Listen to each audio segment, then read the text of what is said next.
நேத்து அக்கா, அத்தான் எல்லாருமே பார்த்தீங்கன்னா, துபாய்க்கு கிளம்பிட்டாங்க. அவன் நைட்டு கிளம்புறனால சித்தி லைட்டா எனக்கு ஏதாவது சாம்பார் மாரி வச்சுத்தாங்க அப்டின்னா, அதனால இவனுக்கு எப்பவும் பிடிச்ச நெய் ரோஸ்ட்டும், சாம்பாரும் தான் வச்சு குடுத்தேன். எல்லாருமே சாப்ட்டுட்டு அப்புறம் ஹஸ்பண்ட் நீயும் வாரியான்னு கேட்டிருந்தாங்க. நம்மள தான் வாரியான்னு கேட்டாலே போதுமே அப்டின்ட்டு, நானும் வாரேன்ட்டு கிளம்பிட்டோம்.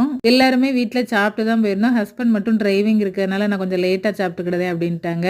ஒரு 10:30 கிட்ட ஒரு ஹோட்டல்ல நிப்பாட்னாங்க. எல்லாரும் எனக்கு வேண்டாம், உனக்கு வேண்டான்ட்டு தான் உள்ள போனோம். அந்த சிக்கன பார்த்ததுமே எல்லாரும் பிரிச்சு சாப்பிட ஆரம்பிச்சுட்டோம்.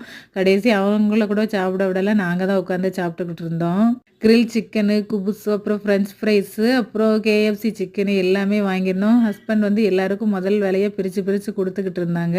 எங்களுக்கு குடுக்காங்களோ இல்லையோ ஃபர்ஸ்ட்டு பாப்பாக்கு தான் குடுப்பாங்க.